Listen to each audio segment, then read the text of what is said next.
Captain Picard has a headache. Lieutenant Worf checks on Picard's fairly heavy chest. And the USS Stargazer has seat belts. Hello, everybody, and welcome to The Seventh Rule with Cirroc, Lofton, and Denise Crosby. Hello. Hello, everyone. My name is Ryan T. Husk, and today we're doing a review of The Next Generation Season 1, Episode 7, The Battle. Story by Larry Forrester, teleplay by Herbert Wright, directed by the legendary Rob Bowman. This was November 16th, 1987. Where were you? Special thanks to Grandpa One for sponsoring this entire season, a.k.a. Tim Baum. How you guys doing? Lovely. Yeah. Lovely. All right. Mm-hmm. This is one of those episodes I could not remember a single frame. I have no recollection of this episode whatsoever. Do you think it's because you had some of the episodes were pretty focused on you, and this one was certainly you were part of the crew of their incoming message, Captain, or you just had these couple things here and there. Maybe you only had like a couple days that week. Well, I mean, I was, obviously whenever they're on the bridge, I'm there, and so it never was only a couple days, even if there was no engaging of the character that much. I still was always in that position. But I mean, I couldn't remember sitting in the conference room, all of us lined up like that, or I just couldn't. If you would have asked me what was the battle about, there's no way I could have answered you. Absolutely. And I may still not be able to answer you if you ask me now. What is this thing? But okay, we'll get into it. I actually thought about that when I watched this, Cirroc, I was like, this feels like it's an episode a little bit more for Cirroc. Cirroc kind of likes the mysteries and this and that. For me, a little less. And I was like, and I think Denise, so far from what I know of you, even less than me. But we'll see. We'll see how that pans out. What do you think, Cirroc? One, I'll say that I've grown on the characters now at this point. So watching it now, I feel comfortable with the characters. I feel like I have a sense of who, the crew is. And so with that said, I'm comfortable with where that development is. The big issue is with the story, I guess, and how I felt it unfolded. Sometimes I'm watching and I'm thinking, I wish they would get to it already, like get to the part that they're going to get to, because they did a lot of setting up with the headache and this and that. And I'm thinking, okay, we get it. We're trying to do some, something's wrong. We get what you're saying, but you can't keep hitting that same nail over and over again without getting to it. And that's why I felt like if they had gotten to the Picard taking over the other ship earlier, and it really been a drawn out battle and more of a confrontation, or maybe he escapes and it could have been more, they could have gotten to him on that other ship sooner in the storyline for me. Yeah. Interesting. Yeah, it could have been much more, much more integral to the whole episode, that Stargazer battle. And I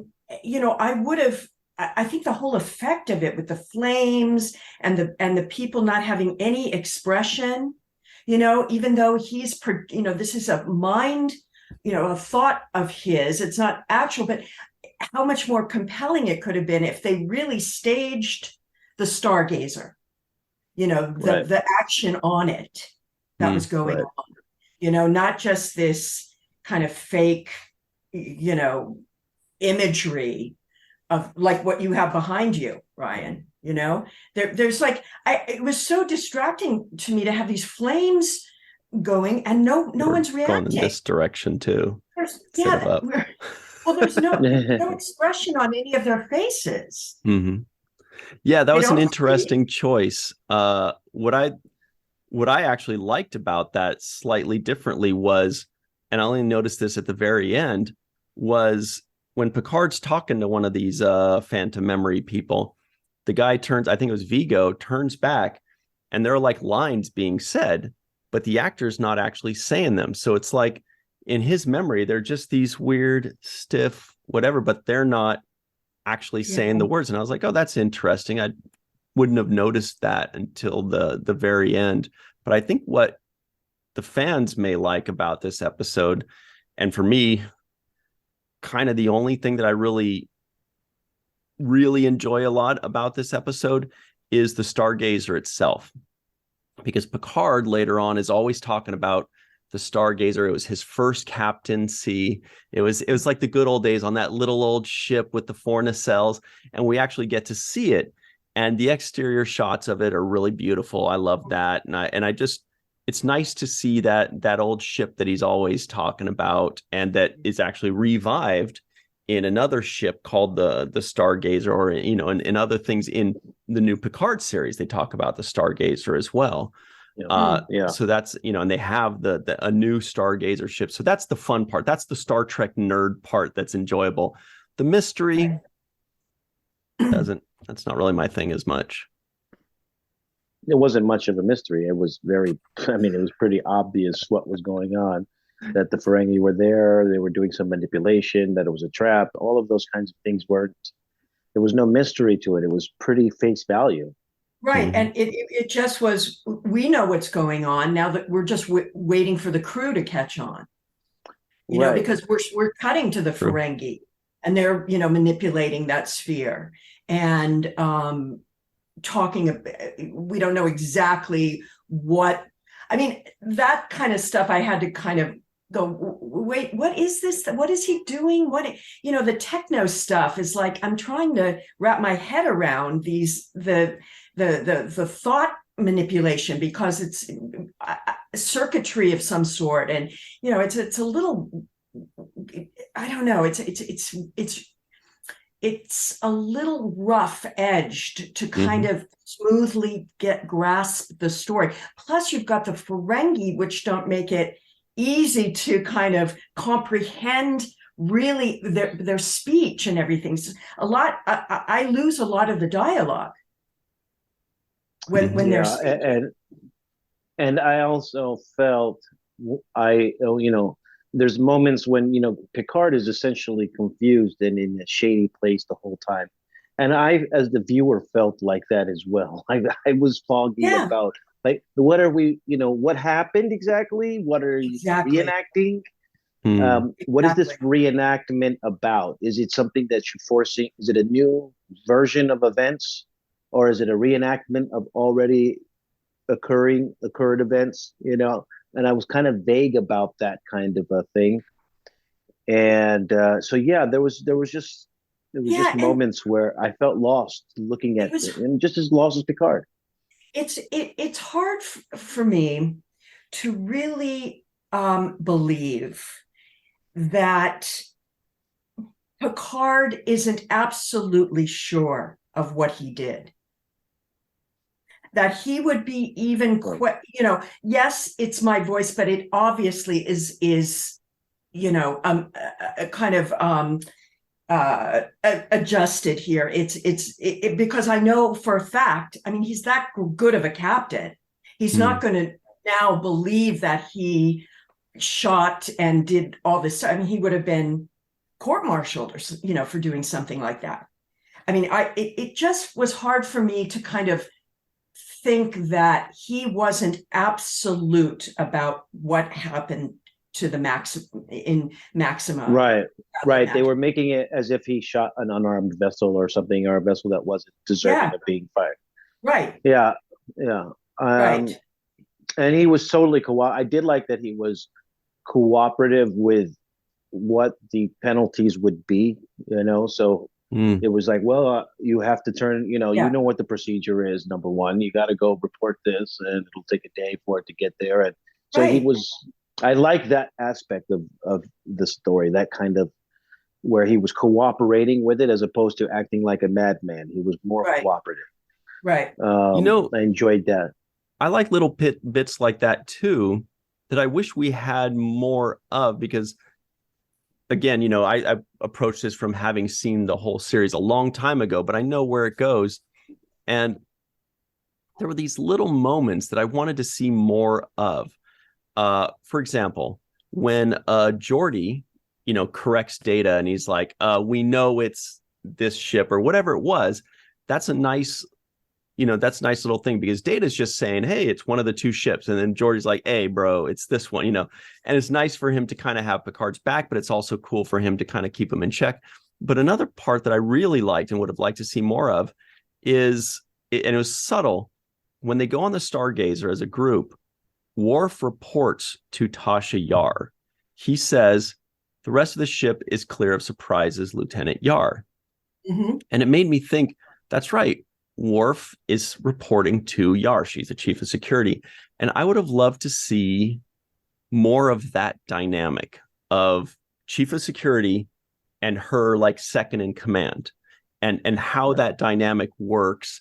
And, I just would have liked to see more, like a full scene or two, or an entire episode devoted to that. Because that's like middle ranks. It's not captain and commander or counselor and doctor, and it's not like ensigns. It's like that stuff in the middle that the fans really want to, sink their teeth into. And, Denise, you said you don't remember filming this episode, but do you remember anything about that dynamic between you and Michael Dorn or Yar and Worf? It was never, that's a great point you bring up. It was never fully sketched out and addressed. I got the role of chief of security, and Michael Dorn came on a little bit later. We had all kind of been there already, and they added this character. So it was never really. Okay, well, what is the dynamic here? Who are we to each other? You're obviously in security, I believe. I mean, but he's wearing red, right? Mm-hmm. His uniform. So I mean that it wasn't really defined, and I don't think they knew it yet.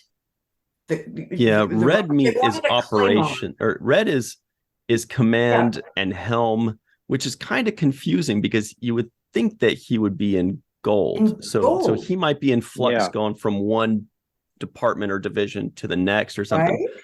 But yeah, it's a little. And he's a lieutenant as well, right? He's junior grade. Junior grade lieutenant. Junior, because he established that with Geordi in the other episode when he was looking at engineering. Mm-hmm. And he was he's the new guy in Starfleet, just like the new guy. Apparently, I didn't realize that he was added later to the show. Yeah. Well, not that much. I can't.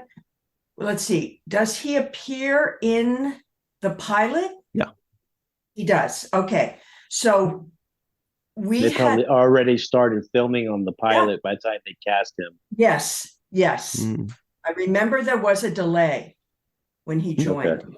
Do you know if that's because he was just a character that was added later, or was it just late casting? I couldn't be 100% sure. I'm not 100% sure. I kind of, as I recall, I kind of want to think that it was like a second thought, like an afterthought to have, we need a Klingon. Let's get a Klingon onto the bridge. And then they got that together, cast him. Do you recall any of that set from the Stargazer? Because it looked cool that they built a whole nother bridge. Yeah. No, I can't remember. I can't remember anything about it. It may have been like a redressed battle bridge from the first season. I think our pal Eve England, our associate producer, messaged us about this morning, saying that she's not going to be at the free for all later because she has a migraine. So while she was watching this episode of Picard, she's like, it was not fun to watch him going through this while she was. So she's not going to be there. But she mentioned something about a redressed Stargazer. I'll have to check on that. Okay.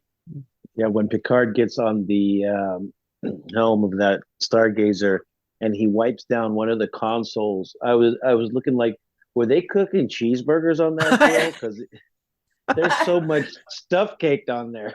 Oh, I And know. he's one of those scraper things. Yeah. Well, the thought I had was when he beams onto the Stargazer towards the end and kind of reimagines the battle. When our crew last left the Stargazer, there was all this burnt char on the captain's chair. And when he cut beams on, it's gone. There is no char. I thought, oh, he's got to go like that, like who wiped the char off the chair? The char off the chair. This is where my mind goes. Where the heck did that char go? He's sitting on the crumbs. Yeah. Oh, but did you notice? That's the only ship I've ever seen. Well, not ever, but on Next Generation or on Deep Space Nine that had a seatbelt. It was like thigh clamps. When Picard was sitting in the captain's chair of the Stargazer, he had these thigh clamps that went over his bathing suit area, basically, and he unclamped them to get up. So it's like, we finally do have seatbelts. I thought that was like the like control panels. Probably. There may have been buttons on it, but it went like that. So that's his old thigh master. He left it there, and it's a futuristic version, guys. You know what? You know what I also did like? Oh, you're about to take a break, so we'll catch it on the other side if we are. But no. I was just going to say we got a few minutes, but I did say I checked what Eve said, and apparently, they reused some of that stuff from the Battle Bridge and from some of the movies, the previous, it must have been original series movies. But what were you going to say? It looked original series, though. It did because look it's like an older ship, so it was nice to have that retro feel. Really good detail there. Yeah, I almost wanted to see it in its lit condition as opposed to all burnt up and kind of not well lit. I wanted to see the brightness of the equipment and kind of the detail. They wanted to hide that, obviously, because we may have recognized something from some other episode. But I think they could have gotten to that earlier. And I wanted to see him get to that ship earlier, because they get to the ship and the conflict resolves relatively quickly after he gets on the ship. And it could have been a lot more at stake. The crew of the safety can be at stake. And I think that's one of the things that makes for good drama, is when you actually feel like something is at stake, right? It's a possible thing that somebody's going to die. The tension is raised. And I just never felt that from the Ferengi in this episode. Yeah. What if that's the opening sequence is Picard saying he has a headache, something else happens, and then they say, hey, where did Picard go? And they say he's transported onto another ship, and then cut to the theme song. And then that it's kind of starts there. And there's like that would have been really interesting. I was just worried when it first started and they mentioned the Ferengi. I'm like, are we gonna have to wait 45 minutes to see the Ferengi again? I did think that too. I thought the same thing. I was like, is this going to be one of those things where they talk about the Ferengi but don't show them? But they did show them, and actually that was another one of my comments, is the improvement of the portrayal of the Ferengi, in my opinion, in this episode. It's really a night and day difference from the Ferengi we saw a couple of episodes back, where they were acting like chimpanzees and jumping around, looking all goofy. Yeah. This version of them seems like the one that's more what we expect out of Ferengi, which is, financially motivated, but also intellectual and well-spoken, not acting like caveman type, people. Well, and the whole but they had the caveman garb. The whole thing. Well, the caveman garb is all right. Yeah. Well, and that whole, thought creator, that manipulator, that's a pretty advanced little concept they've got going here. I mean, I wasn't aware of that was a thing do we see. I don't think we see that ever again. I don't think we see that ever again. Maybe in one future episode, I don't recall, but I don't think so. Certainly not in other series. But the technology is consistent visually with the Ferengi, that ball, like that Tron looking sphere. Yeah. Cirroc, if you'll remember when they took the little Ferengi Marauder ship or whatever class it was in Little Green Men, and they're they have like this Tron looking ball, and that's kind of how they steer with things.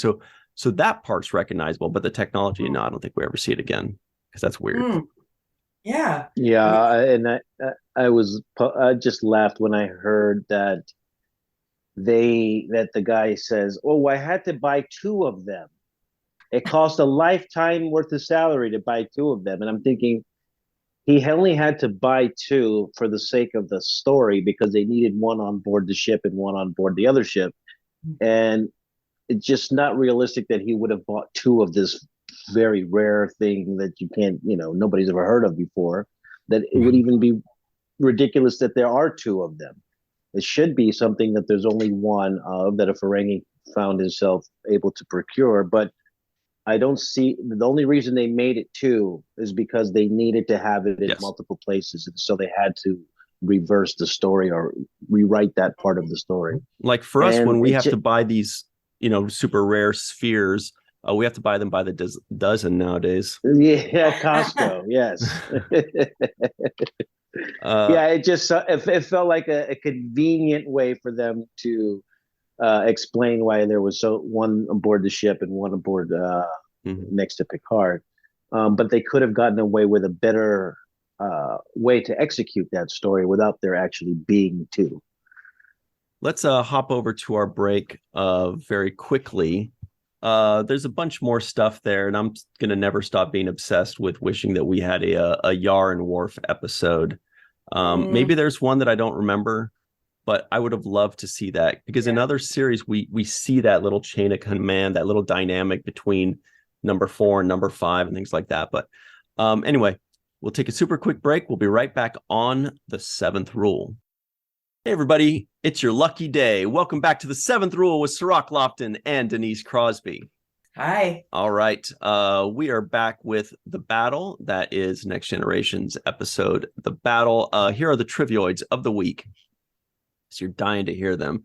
The Enterprise is in the Xendi Sabu star system. That's Xendi, not Xindi, which is from Star Trek Enterprise. A Ferengi vessel has requested a meeting. Captain Picard has a headache. Wesley was playing with boosting the sensor output. The Ferengi want to buy commander data. Picard never heard the Battle of Maxia referred to so dramatically before. Captain Picard smells smoke. Vigo was the weapons officer on the Stargazer.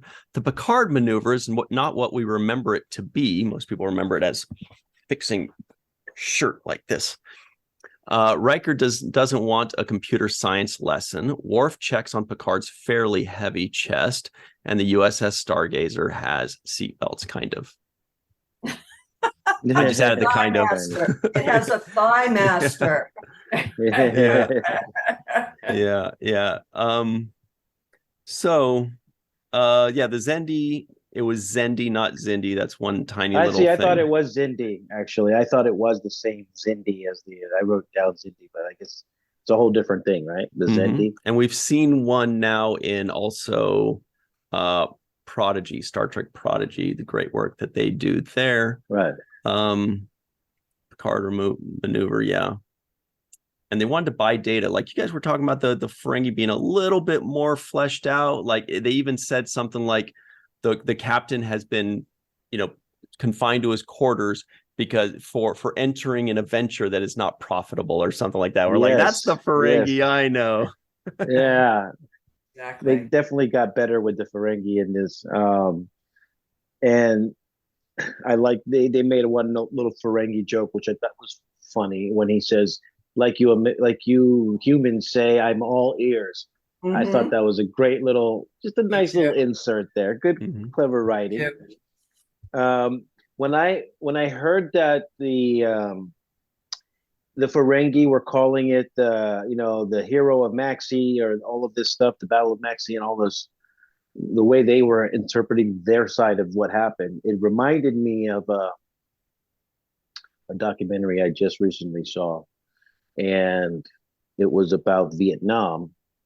And the people there in Vietnam, the person there recording the documentary said, yes, back in the Vietnam War, and they corrected him and said, well, no, we don't call it the Vietnam War. We call it the American War. Yeah.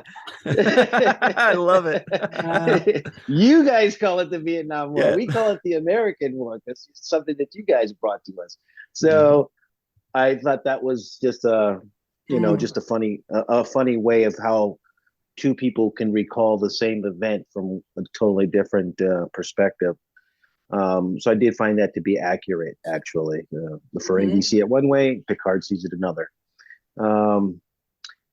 And yeah, I mean, I was looking at this like the ghost of Picard's past. It kind of was like, that Christmas movie with the ghost of Christmas Carol. Christmas Carol. Yes. Which, by the way, Patrick Stewart has played Scrooge in that play in the past. He really has. Really? Yeah. Yeah. If I remember correctly. Wow. Yeah. Good, nice tie-in there. Yeah, that's what I kind of felt like. This was the Star Trek version of that story, which I wish they walked us through it like that. It would have been kind of fun to see it almost more done like the Ghost of Christmas Past. Like, these are the kind of decisions you made, and this is how it led to this. What it led to, or you could have made this decision, and this is what the outcome would have been. I would have enjoyed that, to see maybe him walk down 3 different versions of the future that could have happened had he reacted differently in that battle. That could have been good to see. Yeah. But so that's where I was kind of let down a little bit, because there wasn't enough surprise for me element in this. But there were things that were positive. I did like the moments. And, that's what it comes down to, is these really small moments between characters that make us really like it. And I like the moment when Riker is going into the secure room, and he tells Geordi, he's like, make sure the line is secure. And he just runs into the room, and the door closes, and Geordi kind of looks, he's like, secure, sir. But he's saying it to himself. He's not saying it to, because he didn't wait for a response. That's the power of LeVar Burton. You'll keep noticing that LeVar, like Alexander Siddig in Deep Space Nine, sometimes they just get 2 words, but they make the most out of those 2 words. They create some kind of facial reaction. They add inflection, and they really do a lot out of those 2 words, and that shows a really good actor. It's a lot of attitude, LeVar brings in a lot of attitude with this role. He does. And I just like the timing. He waited for the door to close, and he's like, all right, secure, sir. Like, wait for me. Right. Yeah. So I like those kinds of moments. I noticed that I kept writing it down, because at first I was like, did he say damn? Because Picard says, this damn headache, and I was like, wow, okay, you said damn once. But then it kept hopping up. I counted 3 times. I don't know how many dams there were, but I caught 3 dams. I'm like, well, that's a lot of dams for one episode. Wow. Specifically because I recall on DS9 how strict they were about using phraseology that is kind of, relevant to a certain time period, right? So you wouldn't say, hey, what's up? What's happening, man? It just, it's too period. It's too dated. And I noticed that damn was allowed a lot, and there were some other things. Dr. Crusher said, I wish to hell I knew, what was wrong with you. And I'm thinking, okay, they're really getting on the border of appropriate kind of conversation in a workplace kind of military environment, right? But so I noticed the dams and the hells. I was like, well, that's a lot. And Picard said Will for the first time. Remember a few episodes ago, he called him Bill for the only time, but he does call him Will a lot of times in the future. But this was the first time I remember hearing him saying Will. I was like, oh. To Riker, right? Yeah. Yeah. And that's another thing. I thought Jonathan Frakes is also growing in his role as the number 1. But the issue I had, again, I'm sorry to beat down on certain points, but I felt like this was the mutiny episode almost in some way playing out all over again, because there was a time when they're basically going to say he's not fit to run to be the captain. Yeah. And it's almost like, well, you just finished hitting that note in a storyline not too long ago. It's not like it was, a whole it was like 2 episodes ago or something, right? 2 episodes ago. He was, they were considering mutiny and claiming him to not be fit to run the thing. And now again, I think the Crusher said with objection, Dr. Crusher, she was like, he dismissed her, and she basically was trying to say, I object to you being she wanted to get these scans, which we never came back to. I mean, when he's sleeping, she's putting those monitors on his head. So now she's got the results, and she is going in to tell Riker, you gotta look at this. And the captain happens to be there by her, to her surprise. And she never is able to kind of wrap this up. Like what was on those scans? The whole battle, and it seemed like it was enough to remove him from power. Like the evidence was going to be there that she said, you're not mentally capable to make decisions. Yeah, medical leave. That was I thought that's where she was headed. Right. Exactly. I think probably she was. And then all of a sudden he was quite, he said the sleep did him some good, but he was like quite a changed person. All of, I mean, it was fun too. Did you guys notice the pillow that it's like a giant block? I mean, I'm going, the future. How could that be comfortable? I these are the thoughts I'm having watching. Big old kink in your neck. Giant bolster that he's laying on. What? Maybe it's like a no wonder he's got a cuddle pillow. He's just like he needs something to. I could see him holding that, but that looked like to me the most uncomfortable thing I've ever seen in my life to lay your head on. It's like lay your head on my pillow, on my bolster. God. Hey, Wesley had a nice little uniform action there. He had a nice new outfit, right? Very 70s, it looked like to me. Those with the colors. But also, again, Wesley figures out, the game. They can't recycle that every time. That's I was worried about that when he popped in and he said, well, actually, I was like, oh no, is this... Luckily, it was just a little, it was a blip, and then they moved on. But I was worried that now, on the other hand, I did find myself when Troy and Crusher come to explain it to Riker, and then one of them says something like, was it low frequency? I was like, why didn't you just bring Wesley with you to explain it? Like if he's the person that came up with it, just say, oh, good, come with me, tell it.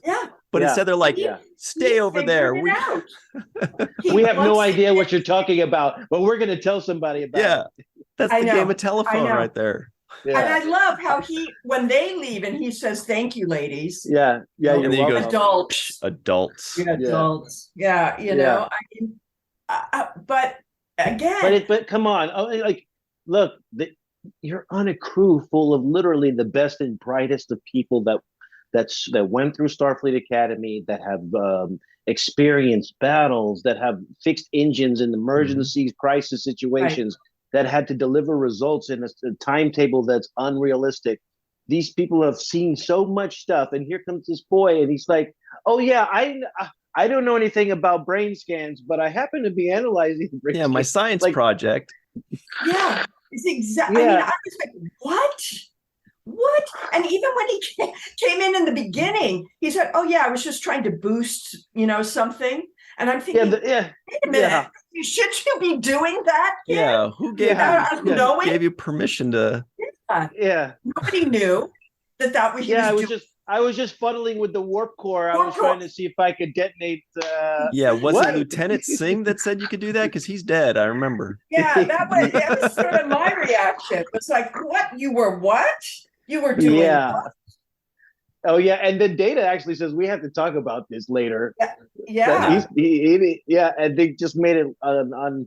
They didn't have the conversation on camera, but again, it's like you can't keep using the same tropes. You can't use the mutiny trope over again. You can't use the Wesley has all the answers over again. I mean, I'm thinking to myself, this guy Data is a supercomputer, has downloaded literally the entire world's information in his head, and this boy knows more than him. Right. Because Data was like, how did you do that? Yeah. Like, how do you mean? How did you do that? You're the genius, Data. He can't be smarter than that guy. It's just unless he's genetically in subsequent modified episodes. It is Data that has that role. It is where they just go Data theorize how could the ship's computer, for example, Major Roddenberry voicing it. Right now it's Wesley, and later on to me it makes a little bit more sense when you're just asking like a theoretical kind of thing. Ask the robot. This guy knows everything, right? Let's ask Chat GPT or whatever that is. Siri. It's 100%. I believe that Data is more likely to be the go-to guy, and it doesn't make sense that this kid would know more than all of these people combined. Where even Geordi was like, "What? You did what?" Data was like, "Huh? I don't know. How do you do that?" Boy, let's check out the brains on this kid. Not only were you capable of doing, we don't know how you did it, but who let you in there to do this? I mean, that'd be like me, coming out to get in my car, and my son when he was, 14 or something, going, "Hey, Mom, I fixed your brakes." Yeah. I gassed you up and I got us some groceries. Yeah, exactly. And I had the brake pads changed. Like really? Yeah. What? Did you pay rent too? Yeah. But I did like the moment when the subtle acting moments that I like, and that's just the actors just making it work and just having good chemistry. I thought when Picard says, "I thought I was captain," I loved when he said that. And then the answer, Dr. Crusher says, "Oh, you are." And he says, "Thank you for the confirmation." Yeah. That was good. That was good writing, in my opinion. I like that. And that's the back and forth that keeps these things kind of going. And like, I thought the music held up really well for moments when I was kind of feeling low on the energy in the scene. The music kind of helped me get through those moments. Helps a lot. Oftentimes it does. What do you guys think of Kazago, who my autocorrect here on my computer changes to Kazoo, but that was and Riker is Ryder and Troy is Trio. All of those sound, I'm not taking any of those anywhere. But trio. What do you guys think of Kazoo? Like, that's the first time we've seen now already. That's only the second appearance by the Ferengi, but we already have one Ferengi being like, well, that Ferengi's not so bad. We had a little meeting of the minds kind of situation there. An understanding. Yeah, I liked him. I thought he was good. I said, it was a huge improvement to what we saw the Ferengi before. I actually like the Ferengi that didn't have anything to do with this plot more than the one that was conniving. Right.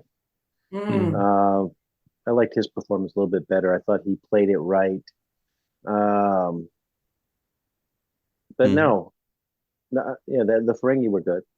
Well, how about this? It's time for our beautiful 7th rule. I need to figure. I always hold this thing upside down. The home run of the episode. Yeah. I think Denise is like, this is a tough one. Oh, man. Who gets the home run of the episode? Wow. Let's see. This is a tough one because it doesn't knock it out for me, this episode. It's hard for me to to find a home run. I mean, Mm-hmm. being a baseball mom, I'm very careful with my homers.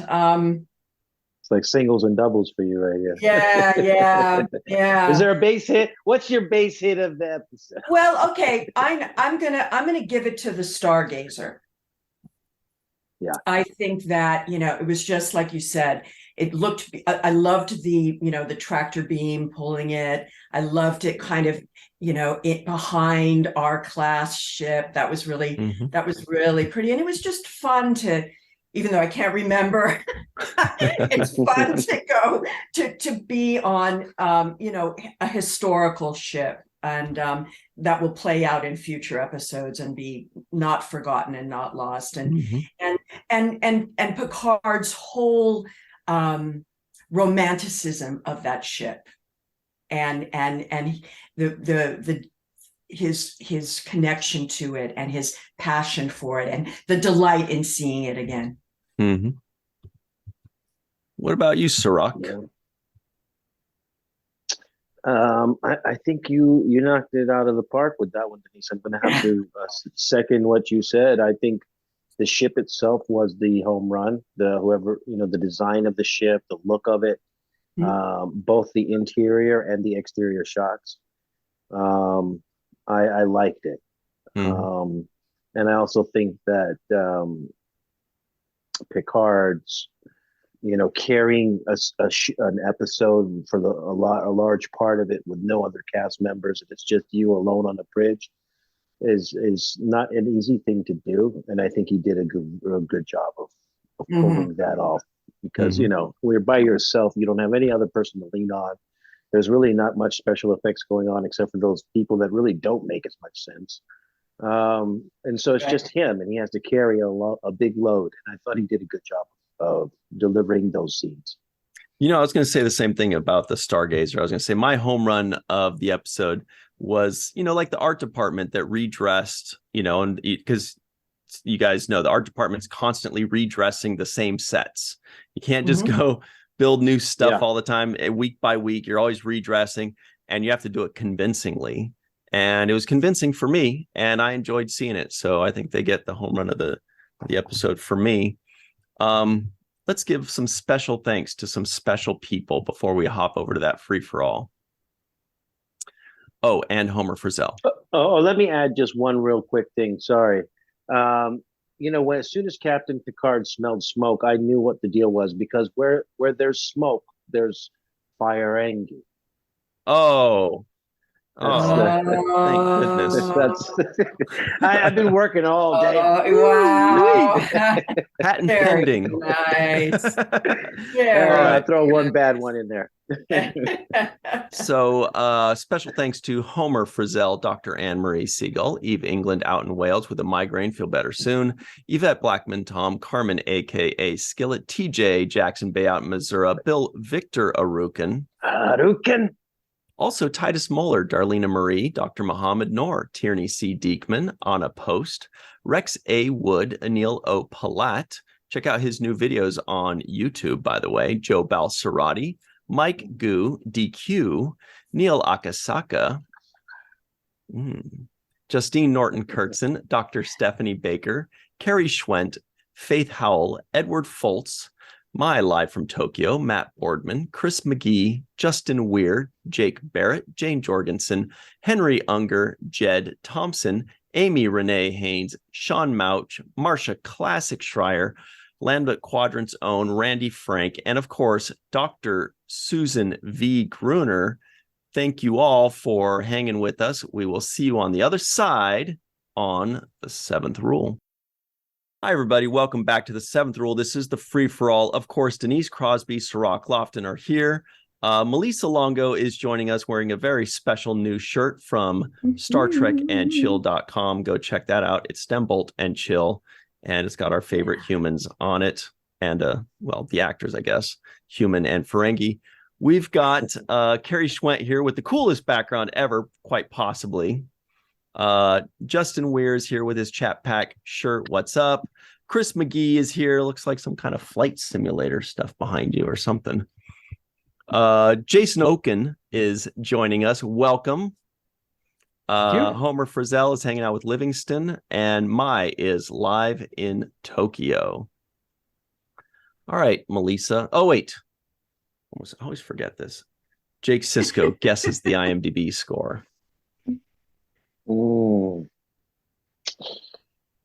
I'm going to say probably like 6.3. Anybody else have any guesses?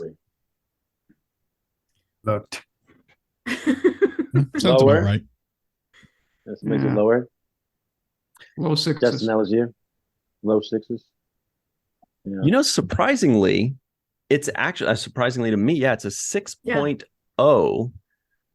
It's 8. Sorry, 6.8, which makes it What? much higher Wow. than last week's episode, Justice, which was a 6.0. Well, yeah.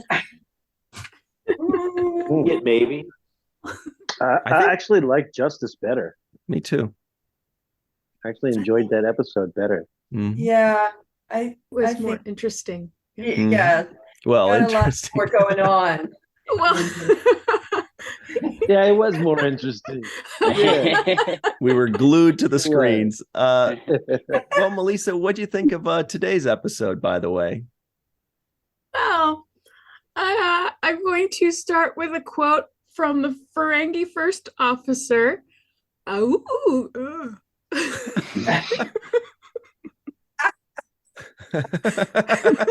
Not what I was expecting. I can tell you that right on top. Oh, I thought she had gas. Oh wow. Yeah, that line jumped out at me. But also, I want to highlight the music first and foremost because that made my ears perk up multiple times throughout this episode, specifically when Picard first beams aboard the Stargazer, and there's this feeling of nostalgia and whimsy when he first steps on the bridge of the Stargazer, and it wouldn't have been nearly as potent if the music wasn't present. And I was like, oh, that's so nice. It's so such a sweet moment. I also liked that Picard was reading books, like actual books, in the teaser in the very first scene, because that shows character too. It shows one, obviously he likes to read, but it also shows us that he likes historical things, like, you know, classic historical objects. I'm assuming this fish tank is a hollow image of some sort. Being, well, yeah, anyway. Anyway, and then the last thing that I will bring up is the line from Dr. Crusher saying that the common cold has been eradicated. And I'm like, gosh, I wish we were there. No more colds. Tell me about it. And no more headaches. Wow. You could cloak. She could cloak a headache. Oh yeah. Cloak Yeah. a I'll take headache. that. That's great Yeah, too. that was nice. That Yeah. was cool. Yeah. Mm-hmm. Yeah, they called it cloaking. That was an interesting thing. And our good buddy Mhm. Eve England out in Wales messaged us that since she's not coming in today because she has a migraine, and she said she's taken aspirin or whatever, but now she's calling it a cloaking device because of this episode. So that was clever on her That's part. awesome. Equally clever is Justin Weir, aka Shag 840. What's up? Did you like this episode? What'd you think? Hello. Well, you know, it's funny because even a couple of days ago in my head, I was like, this is an awesome episode. I love this episode. And I think it makes sense now because the writing, the story wasn't really there. It was kind of boring, but it did set up Picard's like backstory, the Stargazer. We revisit that so much more. So I think that plays a big part of why. Oh, and the Picard maneuver. So I think that's why in my head I built it as a better episode than what it was. But things that jumped out to me, when they're on the view screen and Picard is talking, Troy is the one who cuts the hailing frequency, and I'm like, she can do that? What gives her that right? That's right. And this question has always bothered me. So they beamed the Ferengi right on the bridge. Right. So they can beam people anywhere. Yeah. So what is the transporter room really for? Is it more formal? Does it save power? I've always wondered that. Yeah, I wrote that down too. Huh. I thought a good line was, "As you humans say, I'm all ears." I noticed that when the Ferengi captain, when he beamed away, his transport was different. It was like a spiral, circular. That stood out to me. I thought a line that came from Deep Space Nine that I thought was Data. He should have been like, "It's a fake." Favorite line is, where'd it go? I lost it. Never mind. When Picard was on the battle bridge and he was like tripping out and it wasn't real, I was like, Picard is playing captain. That's kind of what I do when I'm alone in my room. I'm like, shields, battle. No, not really, but yes, really, and it's okay. Oh, yeah, it's okay. The least favorite line was, "You're welcome, ladies." Adults. Oh, that's my favorite line. All right, let's just hop right over to Carrie Schwent then. What's up, Carrie? What was your favorite line of the episode? Oh, I love the way he said it, just sort of leaning in, just adults. It amused me because we've all been there when adults say stuff to us and then leave. We've all been there. They should have played Will Smith. "Take it from me, parents just don't understand." Yeah, that would have been a nice drop right there. For sure. For sure. Yeah, I enjoyed this episode a lot. I think Picard is fantastic, and he's adds a few more layers. And anybody who has ever had a headache that just doesn't go away, you know how you get crabbier and crabbier, no matter where it's coming from. And I've got something that my husband pointed out, but I will do my limerick first, and then I'll come back to that. So we've got, Captain Picard has some pain in his head. Ferengi meeting is causing some dread. Spock has brought his old ship, but doesn't ask for a tip. He wants revenge for his son who is dead.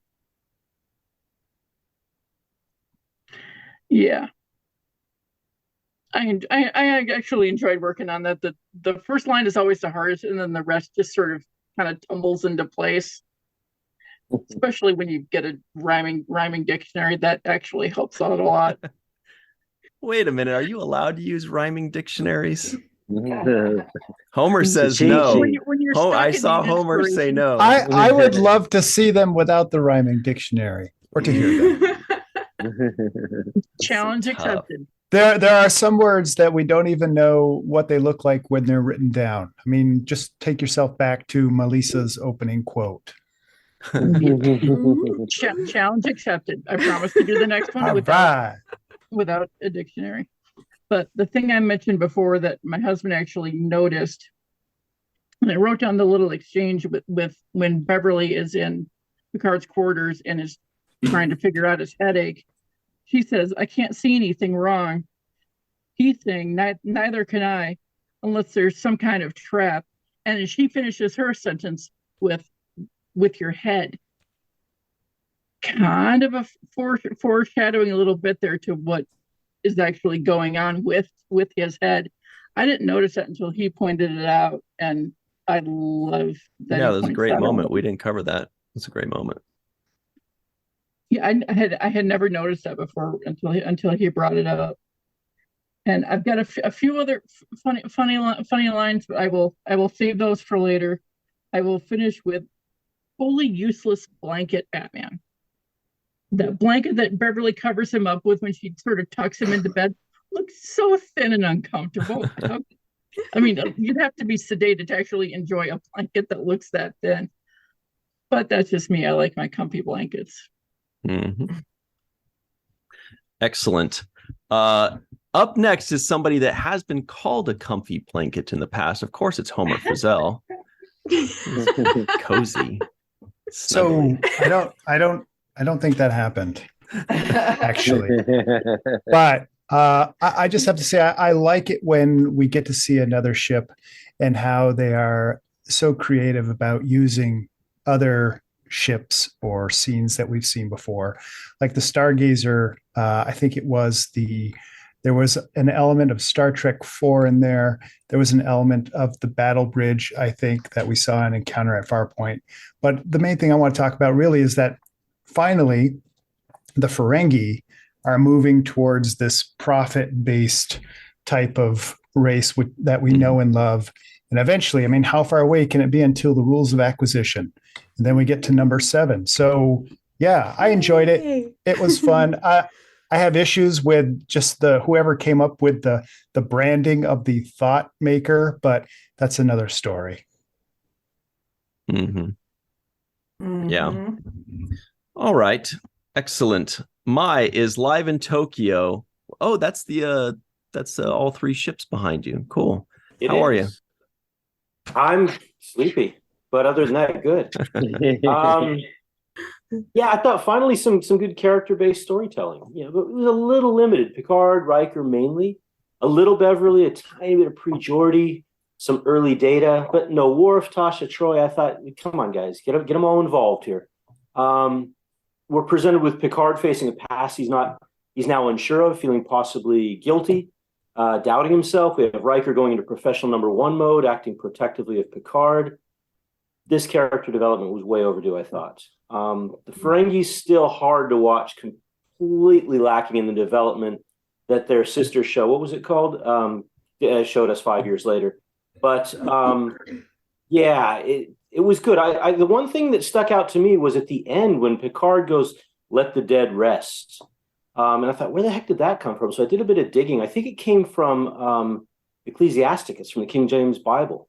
Which is it's a work accepted by the Roman Catholics, but not by the Protestants or the Jews, who see it as a bit apocryphal or of doubtful authenticity. It came from the Hebrew Bible into Greek, like 200 years after, 200 years AD sort of thing, and then it came into Latin.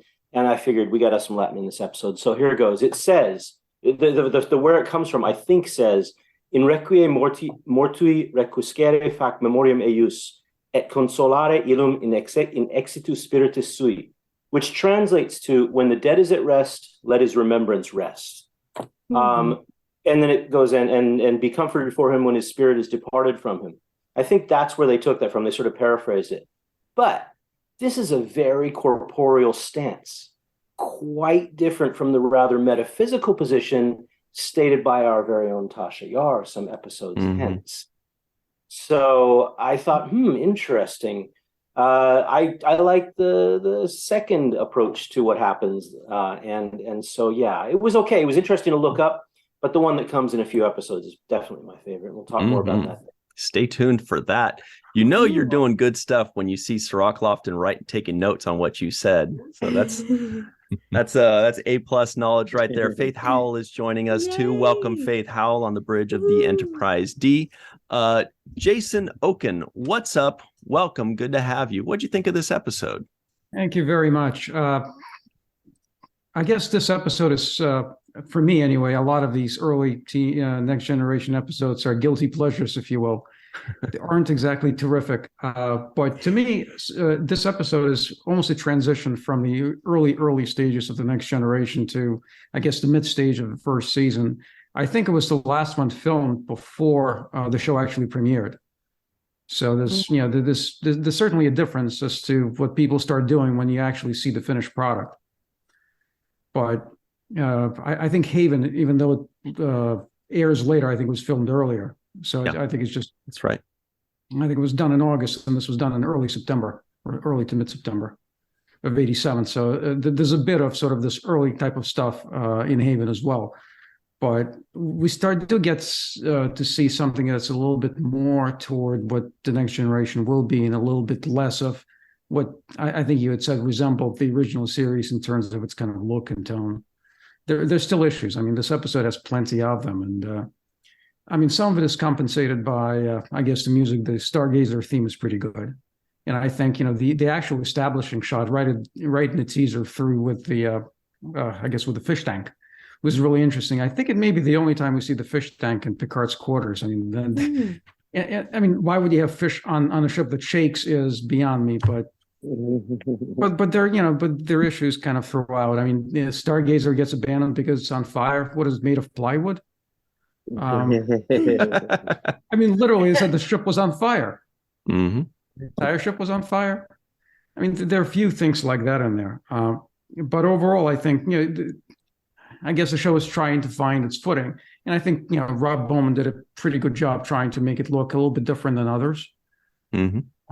And Denise, there's something I wanted to ask you, and I've noticed this in the first season, especially early in the first season. The blocking at the backside of the bridge, it almost looked like people were put in to prevent I guess the reflection of the lights from the back panels there. They're standing blocking the lights. Yeah, wow. That's interesting. I don't recall that it was purposefully done that way. I think that again, they're just trying to figure out what that whole area does, who does what we talked about this a little bit earlier in the show. What is Tasha's real relationship with Worf? He reports back to her at one point in the show that the ship has no more surprises, all clear, Lieutenant Yar. But you don't get it was never fully examined or outlined or explained to us what the dynamic of these two is. Mm-hmm. So we're kind of, I mean, I had forgotten completely this episode. I have no recollection of shooting it, what it was about. You could have told me we're going to see the battle, and you could have said, said it to me in Greek. But when Worf talks to reports to Tasha Yar and gives her that information, it sparked something in me. I went, oh, interesting. So he's subordinate, he's a subordinate to me. But it never really played out that way. It would have been nice to really illustrate that further, have moments of that in detail between these two. Like Ryan, that was what you were on about. Mm-hmm. I'm always nerdy about like the character dynamics, because I think that whether we realize it or not, that's really what we like best about Star Trek. It's just the characters and how their relationships with each other. I think that's really what it boils down to. What we're always thinking about is the characters. Well, that's great stuff, Jason. Thanks very much for that. And by the way, Jason, you mentioned what was that episode? Haven. That was recorded beforehand, because we had Armin Shimmerman, our good buddy, coming on saying he was the face in that, whatever it was. And he recorded that before The Last Outpost, which was actually episode 4. So in some weird way, they recorded that part of episode 10 before they shot, I don't know if it was the whole episode of The Last Outpost or just his parts. All right, Chris McGee, what's up? How are you? Good color in your background. Oh, well, thank you very much. I got a new camera, so it brings the color better than my old one.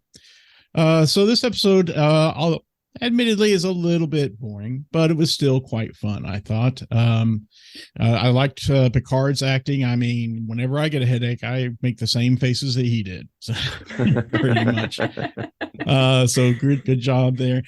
Cirroc, I know that in the last episode, you were tired of seeing all the balls, and we got another pair of them here in this episode. Sorry about that. Yeah, they did have balls in the last one and this one, both back to back.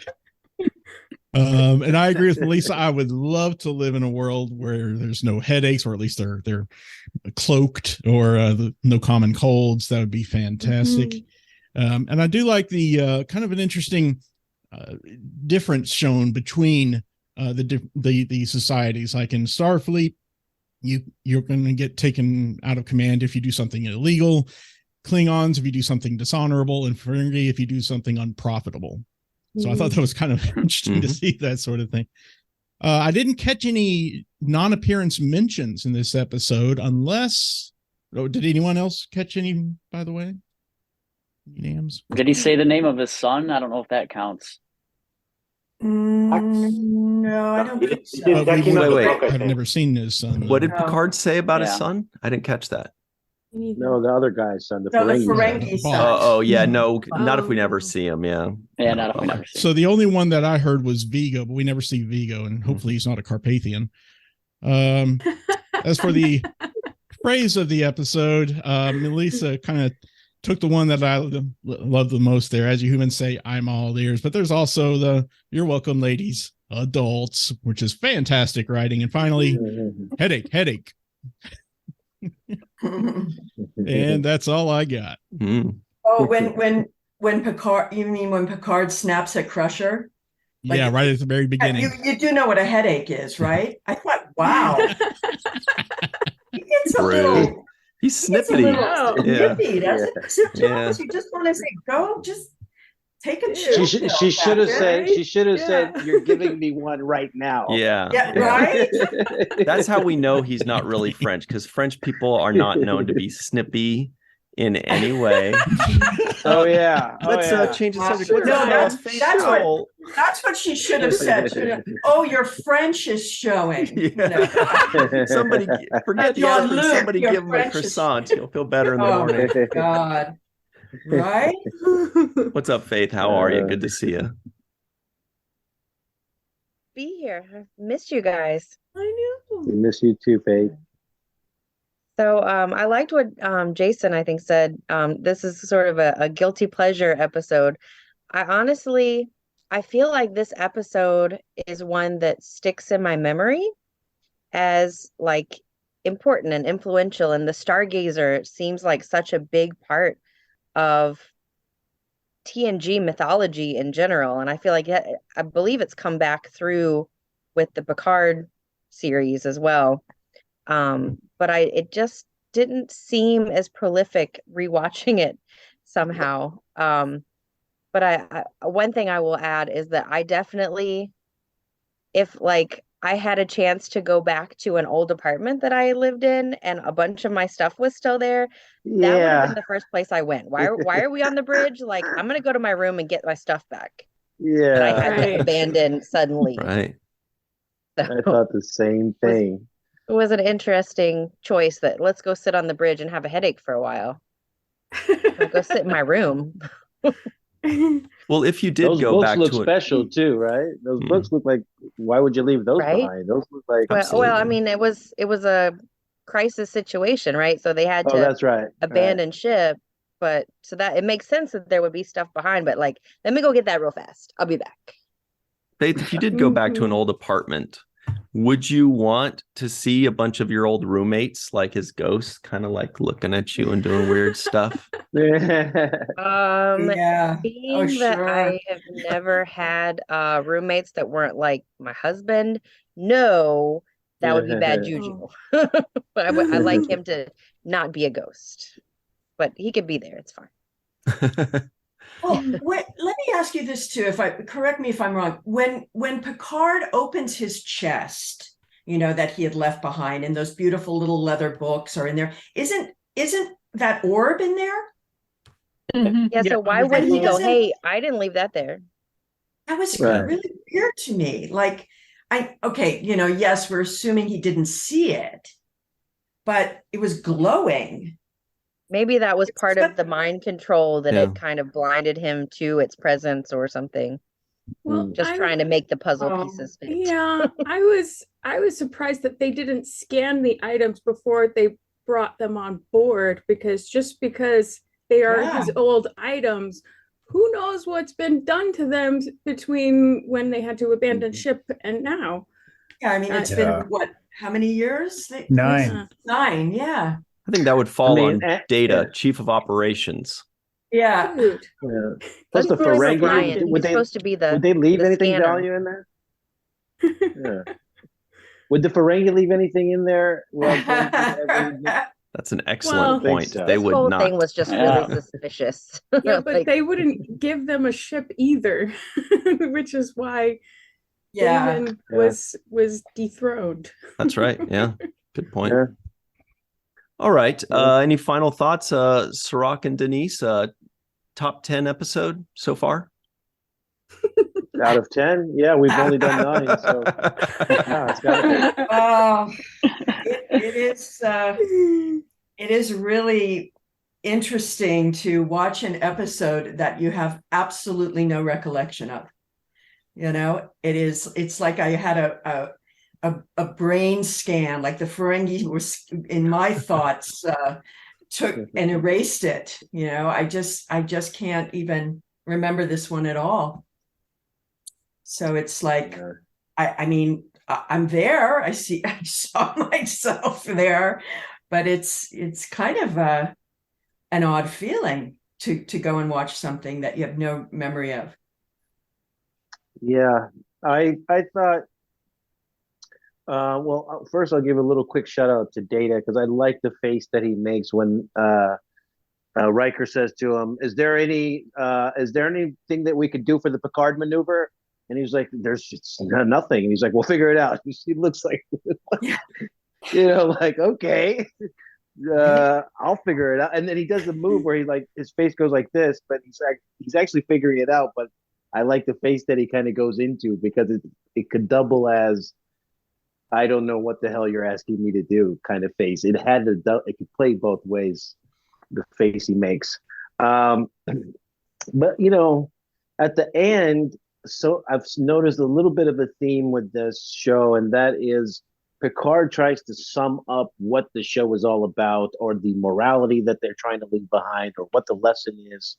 And for this one, it was, there is no profit in revenge. And it went on to quote, let the dead rest, which gave us a very good explanation of.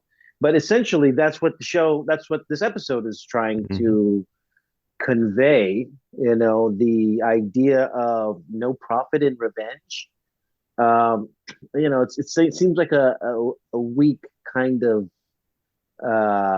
story lesson for that, because I'm sure that people do feel some kind of sense of fulfillment in revenge when they do execute it, and certainly the Ferengi was feeling something in that. And also letting the dead rest, I guess there is something to that, but we also honor the past and draw from the things that we learned and what we would consider the past or dead time or space. But so I just don't know that the lesson itself was really brought across with the episode for me. I didn't see them hitting that point extra hard. I do think the Stargazer was the big thing. I did like drawing it. It was one of my favorite things to do. Sweet. Stargazer. Awesome. And then I thought the Ferengi ship looked like a mushroom from some particular angle. I was like, it's like a mushroom design. But overall, I guess that's what you take away from it. I always try to remind myself it was 1987 when this came out, and nobody else was doing this on television with ships and space and all of this stuff. And so I give them a little bit more lee room to kind of find their way at this point, because they are breaking ground on some, in the 80s on some stuff that really wasn't that hip, and people weren't looking for that at that time. So they're having to make people buy into this whole universe. And so far, I'm buying on the characters. I really enjoy the characters. Maybe the stories and the plots are not so good, but the characters are developing relationships. They're developing their mannerisms, and I like the interplay between them. So that's really the takeaway from this. I'm not going to remember this episode. Say, oh yeah, you remember that episode about I won't walk away with anything life changing from it, but I do get some enhancement on who these guys mean to each other. I mean, Riker looks at Picard like he will do anything to save his life. It's like this guy, and that's the kind of guy you want on your team if you're going to be in battle in the trenches. You want a guy who's going to be like, who's got your back to that degree. And I feel like Riker has established himself as a guy who's willing to go as far as it takes to ride out with Picard, kind of like a Scottie Pippen and Michael Jordan scenario. We were all thinking the same thing. Yeah. we're all like, oh, Jordan. it's like Scottie Pippen. Yeah. Yeah. All right. Good stuff. Well, thanks very much for playing with us, Melissa, Justin, Carrie, Jason, Homer, Faith, Mai, and Chris. It's been a lot of fun. Everybody at home, thank you for joining us. And we'll see you next week. And until then, for Melissa, Aaron, Cirroc, Denise, and myself, always remember the seventh rule.